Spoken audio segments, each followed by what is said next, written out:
बहन जी नमस्कार। नमस्ते जी। बहन जी क्या नाम है आपका? सर मेरा नाम है सीमा रुइल। सीमा जी कहाँ से आए आप? सीकर डिस्ट्रिक्ट राजस्थान से आए हूँ। अच्छा, एक बात जानना चाहेंगे आपसे कि संत रामपाल जी महाराज जी से आपने नाम दीक्षा कब ली? सर मैं 2014 में 23 फरवरी को नाम लिया था। संत रामपाल जी महाराज जी से नाम दीक्षा लेने से पहले आप क्या भक्ति साधनाएं करते थे? जैसे आम लोग करते हैं वही हम भक्ति करते थे शुरू से। जो भी देवी देवताओं की, शिव जी की, हनुमान जी की जो भी भक्ति करते हैं वही सब हम करते थे। जो हमारे मम्मी पापा जो भी करते थे वही हम सबको भक्ति करते थे। आपने संत रामपाल जी महाराज जी से नाम दीक्षा क्यों ली? क्योंकि मैं बहुत ज़्यादा बीमार रहती थी, इसलिए मैंने संत रामपाल जी महाराज जी से नाम दीक्षा ली थी। क्या बीमारी थी आपको? क्या हुआ आपके साथ? सर जो मैं मेरी स्टोरी को याद करती हूँ ना तो मेरी आत्मा बिल्कुल कांप जाती है। आपको मैं बताना चाहूँगी कि मैं इतनी ज़्यादा प्रॉब्लम थी मेरे, इतनी ज़्यादा मैंने लाखों रुपए करोड़ों रुपए मैंने बर्बाद किए मेरी इसी प्रॉब्लम पे, फिर भी मेरे कोई आराम नहीं मिला। क्या बीमारी थी आपको और क्या क्या आपने किया? मेरी बीमारी का पता ही नहीं चला। मैं जैसे झाड़ फूंक के गई तो उनने बोला कि इसमें भूत है। जैसे डॉक्टर के पास गई, डॉक्टर ने बोला इसमें पाइल्स है। और मेरे लूज मोशन इतने हो रहे थे, बार बार दिन में 10 बार, रात को 10 बार लूज मोशन के साथ मेरे ब्लीडिंग होती थी। इतना ब्लड निकलता था, इतना ब्लड।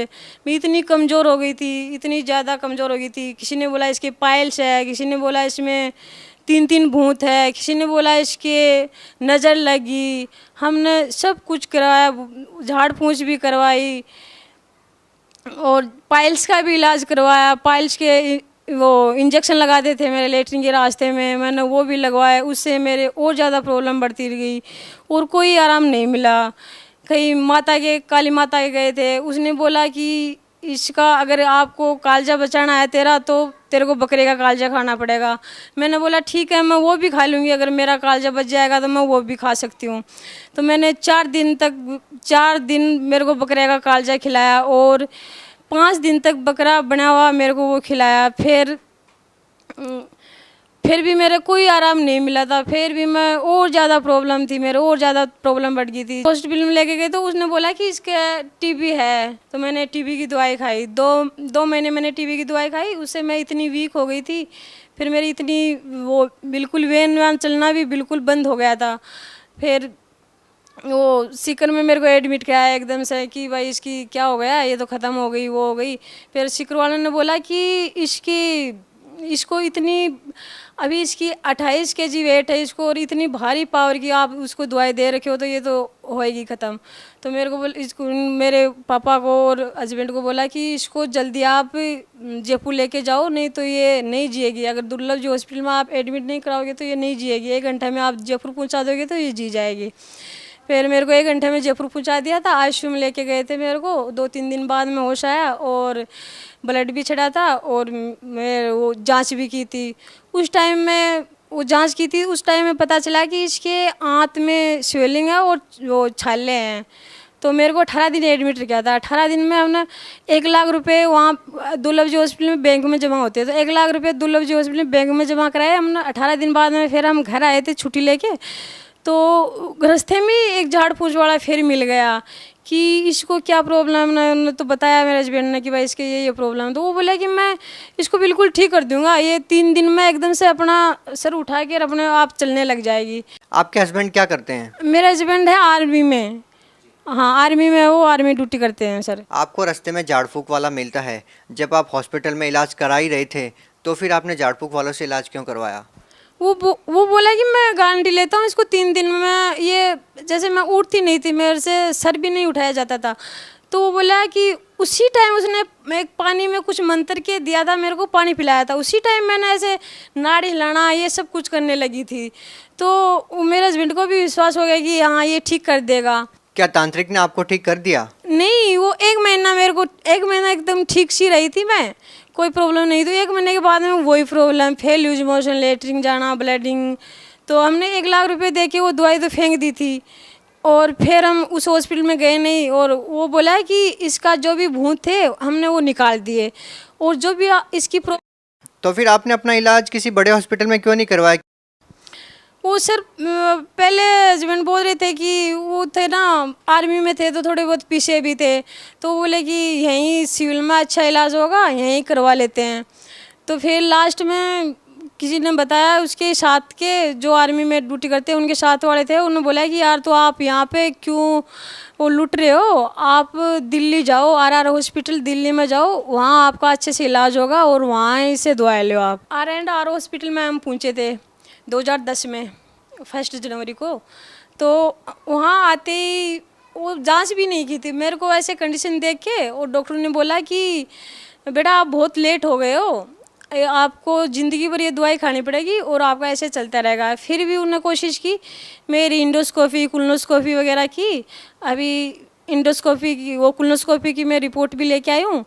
और उससे उन्होंने बोला कि वो जब जांच की थी अंदर पेट में पाइप डाल के जांच की थी, तो उसमें पता चल गया कि उसकी, मेरे को बताया कि पूरी आपकी आंत खराब हो चुकी है, आपका इस कोई इलाज नहीं है, आपको ज़िंदगी भर दवाई खाना पड़ेगा, ऐसे चलता रहेगा, कभी ब्लीडिंग ज़्यादा कभी कम, ऐसे ब्लीडिंग है। तो फिर मेरे को दवाई देना शुरू कर दिया था, फिर भी मेरे को थोड़ा बहुत आराम था। उसके बाद में फिर मेरे 2011 में फिर कंडीशन वही ज़्यादा होने लगी थी, फीवर आने लगे थे, 10-10 दिन तक फीवर, जैसे एक महीने में मैं 25 दिन हॉस्पिटल में रहती थी और 5 दिन घर पे रहती थी। और फिर मेरे को डॉक्टर ने बोला कि इसको इंजेक्शन लगाएंगे, एक लाख के इंजेक्शन लगाते थे मेरे, और 2011 और 12 में मेरे को 19 इंजेक्शन लगाए थे, एक लाख के एक इंजेक्शन लगता था मेरा। और ब्लड जैसे 6 पॉइंट ब्लड हो गया, फिर ब्लड चढ़ाना, ब्लड भी मेरा O नेगेटिव है, 21 यूनिट मेरा ब्लड चढ़ गया था 2014 से पहले, और फिर उनसे भी कोई आराम नहीं था। तो फिर डॉक्टरों ने बोला कि इसके आराम नहीं मिल रहा, ऑल इंडिया की टीम बुलाई, 35 डॉक्टर आए थे देखने के लिए।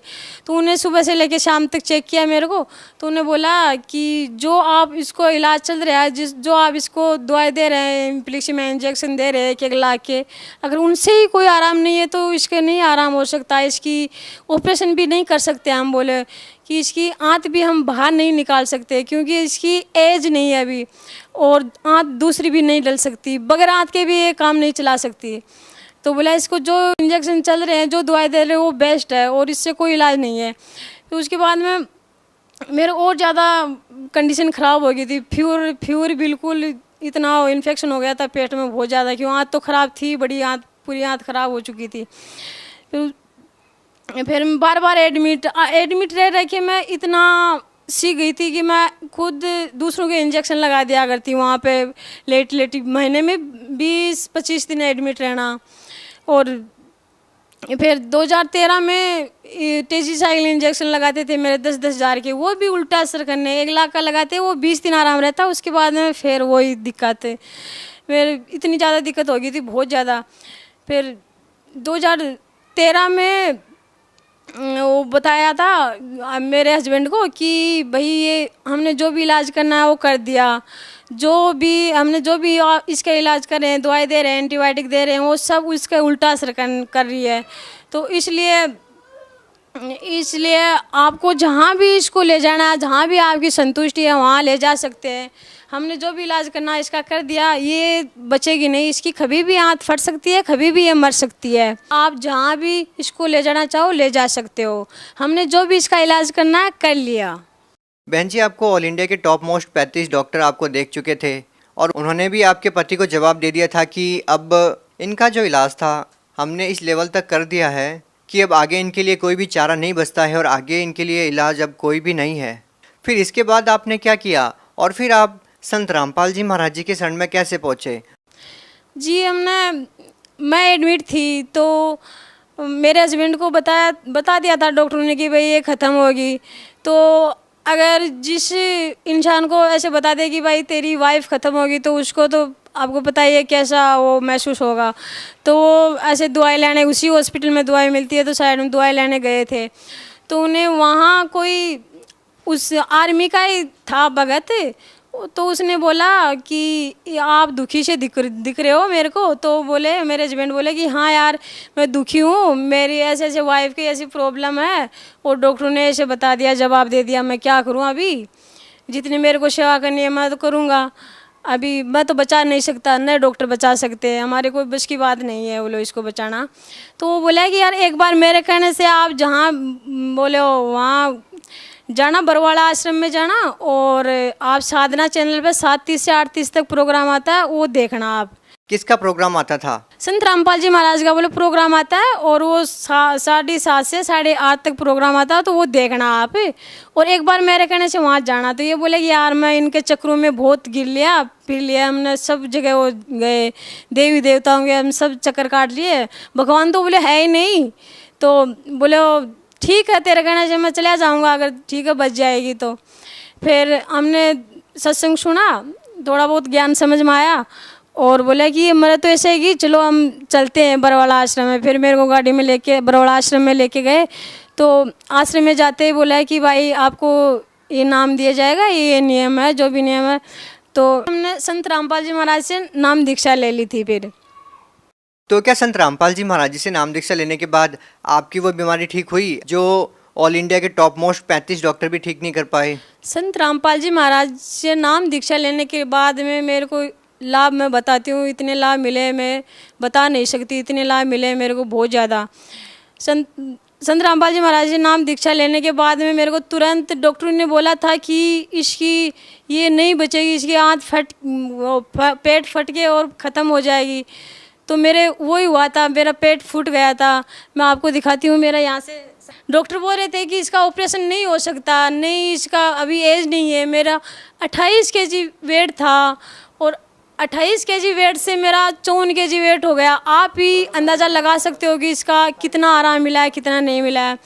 उसके बाद में मेरा ऑपरेशन किया, और 8 घंटा मेरा ऑपरेशन चला। तो डॉक्टर ने, वही डॉक्टर बोल रहे थे कि इसकी पूरी आंत ख़राब हो चुकी है, कभी भी ख़त्म हो सकती है। और वही डॉक्टर ऑपरेशन करके लेके आए थे। तो वो डॉक्टर बोल रहे थे कि डॉक्टर खुद आप देख के मेरे को हैरान हो गए कि इतना बड़ा चमत्कार कैसे हो गया, इसकी तो पूरी आंत खराब हो चुकी थी, ये कैसे हो सकता है, इसकी पूरी आंत अंदर बिल्कुल 16 साल की बच्ची की आंत कैसे हो सकती है, ये तो एक चमत्कार ही है। सर सबसे बड़ी हैरानी की तो ये बात है कि मेरी पूरी आंतें खराब, और उसके साथ में मेरे प्रेगनेंसी, और वो भी बेटी, और एकदम स्वस्थ है। ये जो आपके हाथ में रिपोर्ट है, ये कहाँ की रिपोर्ट है? पहले आप अपनी रिपोर्ट दिखाइए।